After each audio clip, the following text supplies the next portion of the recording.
Hi all. Let's talk barn weddings. I'm still recovering from the one that I did on Saturday, and it's Monday afternoon, and I'm still very much feeling it. They're popular here in Wisconsin. I thought maybe it was just kind of a Midwestern thing, but I've asked around a lot of my DJ friends from other parts of the country. It's a thing there too. I think they're doing it in Canada as well. I made some notes. I want to talk about this whole barn phenomenon a little bit.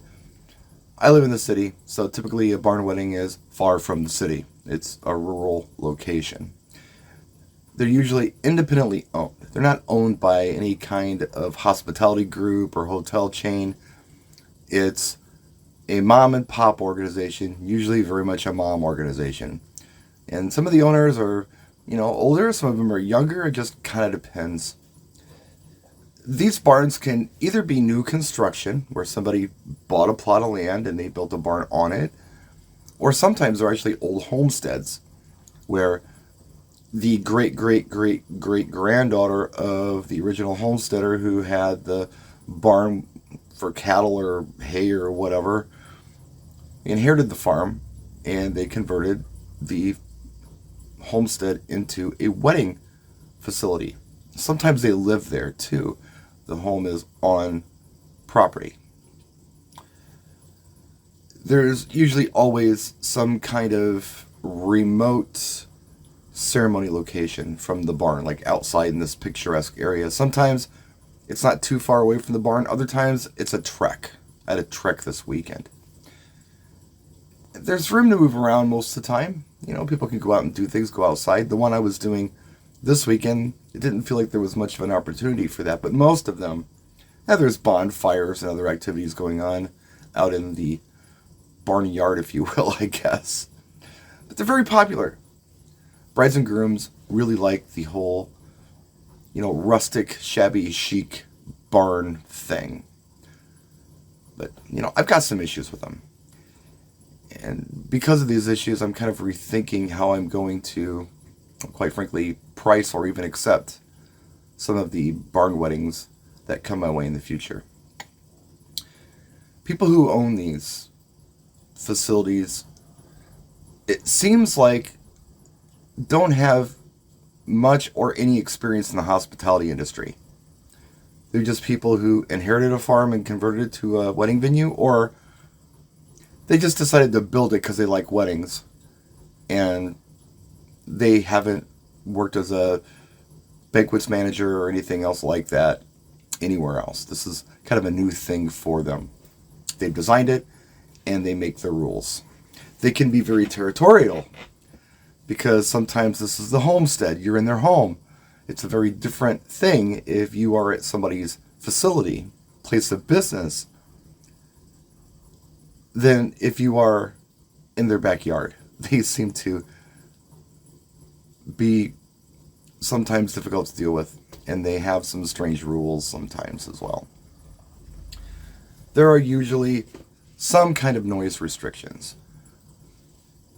Well, why would there be noise restrictions if it's far away?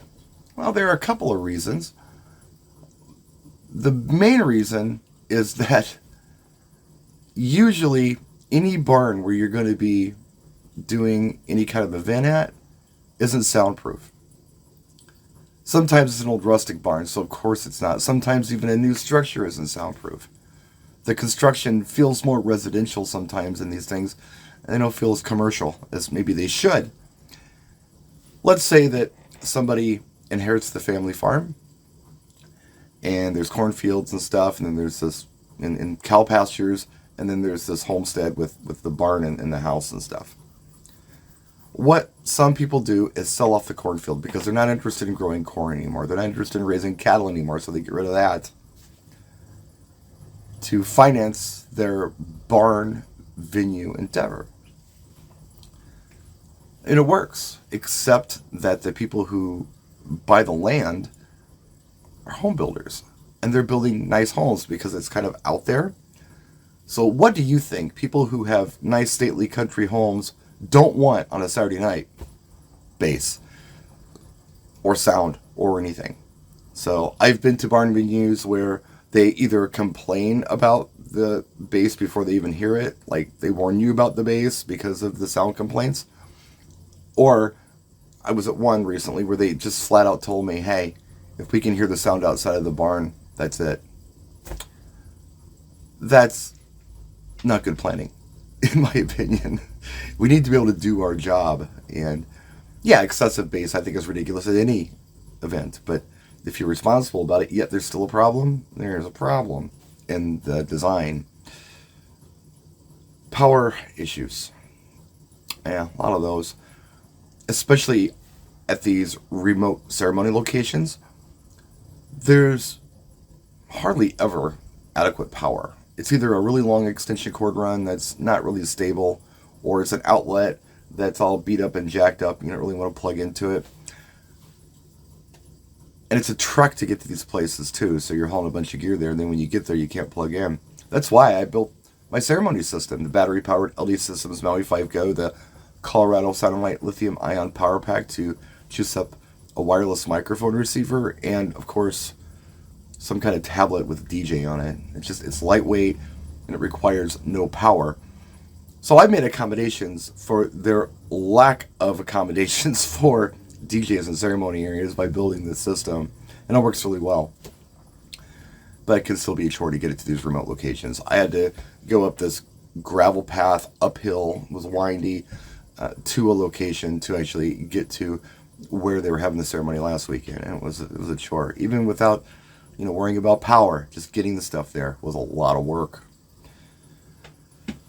It seems like a lot of the stuff that they do to retrofit these places for weddings isn't commercial grade. A lot of it feels like residential grade. Doors, walls, power outlets, driveways, sidewalks, you name it. It's tough because, they're into this and they're seeing things going wrong because they didn't plan appropriately for their construction and their layout, and it becomes a problem for the vendors.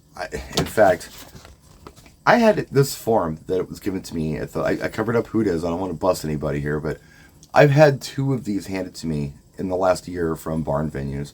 These are the do's and don'ts, mostly don'ts, what we don't have, what we don't provide. And be careful with our doors, be careful with our walls, be careful with our windows, be careful with our driveway, be careful with our sidewalk. How commercial is this place? Not at all.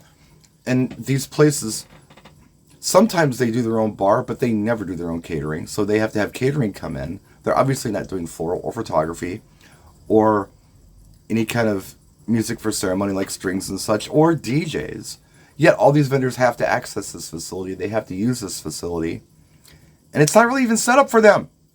It's almost like you're walking into someone's home and you're intruding on them. It's just not set up for commercial use. They never are. Never. Some are better than others, but some are just absolutely awful. I don't care if it's a 200-year-old barn or something they built last summer. There seems to be one entrance and one exit for everything. One. That's for all vendors. That is for all people. Why is that a problem? Because at the end of the night, there is absolute load-out gridlock. You not only have the florists there to pick up their decor, and the family there to gather whatever things they had there at the venue, pictures, gifts, centerpieces, whatever they may have had. They're loading up their personal vehicles, and there's several of them.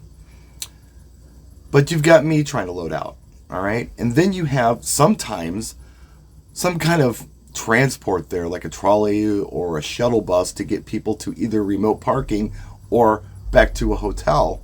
They're all trying to do it all at once.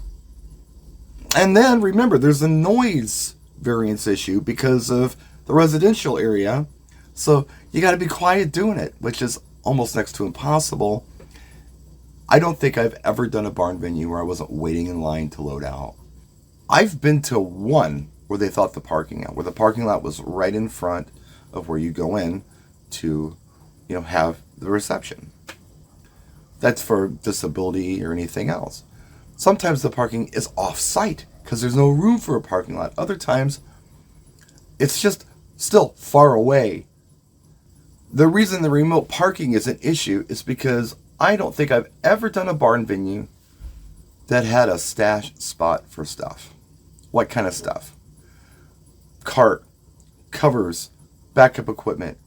There's no place to put this stuff. It's wide open. You can either leave it out for everyone to see, for it to be in pictures, or you can bring it back to your vehicle, which wouldn't be a problem if your vehicle wasn't a quarter of a mile or more away from the barn.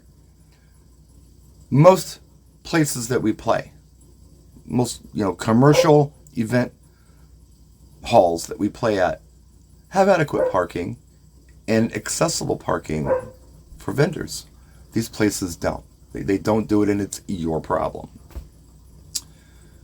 And the thing I will say about the disabled handicap thing, a lot of people think it's about accessibility. It's like, okay, well, we don't have an easy way for you to get to the reception location, but we'll put you on the back of this ATV and drive you up there, or we'll carry you up the stairs, or we'll ride you in this golf cart, or whatever the case might be. Now, being a disabled person, I can tell you this. I've learned this about accessibility. It's less about accommodations and more about independence. Meaning that it's not a matter of me waiting for someone to do something for me. It's a matter of it being set up so I can actually just do it for myself.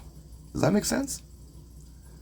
I mean, otherwise you'd see just a bunch of dudes standing at the bottom of every staircase waiting to carry up wheelchairs. No, you need the ramp. It's part of code. I don't know how barns get around this, but somehow they seem to be able to fudge it, and it's not handicap friendly. It's not disabled friendly. It's not even vendor friendly. So that's a drag. And, speaking of this form or forms like this, and this is the second one I've gotten this year. Not this one, but the last one, they wanted me to sign something, waiving responsibility for any kind of noise violations or damage to their not even up to snuff stuff. It's not commercial. It feels residential. Of course it's going to get damaged. They don't want to take any responsibility for any of the shortcomings that are their fault. Obviously. They want to blame someone else. Their stuff isn't up to snuff, yet somehow it's the vendor's problem if something goes wrong. If a door gets scratched from loading in and out. If you drive on their white concrete sidewalk, oh my God. If you scratch their white walls, if you do something to their window ledge.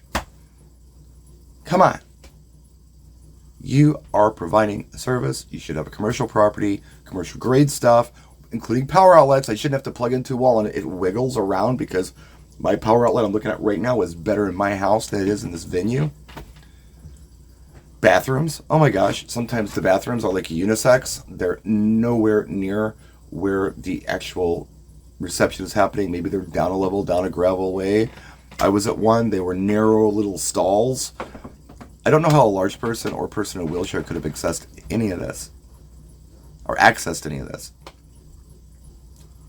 But I don't know, somehow they're getting away with this stuff. I don't know how. I don't know if they're going on historical or what they're doing, but they're getting away with it somehow.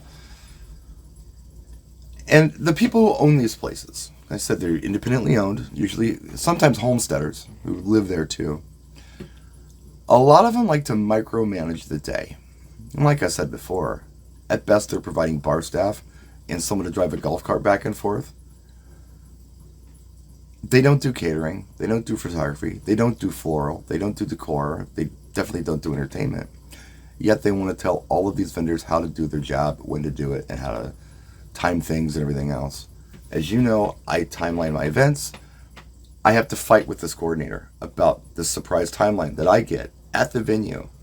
She's interrupting me from doing my job that's taking me longer to do because the load in is more difficult. But I have to stop and have this conversation with this venue owner about the times. Why am I even having this conversation? Why are you involved with this? I'm in at this time, I'm out at this time. Everything in between, you really have nothing to do with, but somehow they do have something to do with it. They want to have something to do with it. And you're basically in their house because they live there too, on property. So you have to just submit. So there's always going to be some hassle with this. The weird part about this is they all run real similar. It's almost like there's a website out there that says how to run a barn venue. Screw your vendors. Who cares? This is good enough. Do it yourself. Save money. Enjoy. I'd love to find that website because they all seem to be doing it from the. Maybe someone wrote a book, right? How to turn your barn into a wedding venue. And they're all doing the same crap, and none of it is good. But guests love it. I mean, clients love it. They love the barn thing, and I totally get it. It would be attractive to me. Well, okay, not me, because I don't like rural stuff, but room to roam, and I don't know. If I were to go out in the country to do anything, I would go out in the country to do things because there were less restrictions, not more, right? I could make more noise. I could do more things than I could do in the city.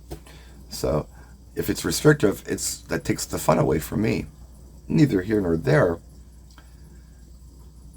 They're constantly booked because this is such an attractive thing for a lot of clients. Gen Z loves it. Loves it. And the millennials love it. They're all getting married there still. So, if business is good, why change anything? So, with that, I think I decided to charge double for all barn weddings. Almost to price myself out of it, where they can find somebody else. But if they accept what I've charged, it's a lot of money. It's going to be a lot of work. Maybe I can afford to bring some help in. And it's not so bad. But I can't charge what I would charge at a normal venue. I don't think for barns. There's too much involved. There's too many pitfalls. There's too many things that I've had to do as a DJ to accommodate this venue. For lack of power, for lack of accommodation. For lack of having a facility that resembles a commercial facility that you should have if you're going to host these types of events. What do you think? Let me know in the comment section. Thanks for watching. We'll see you soon. Practice and enjoy.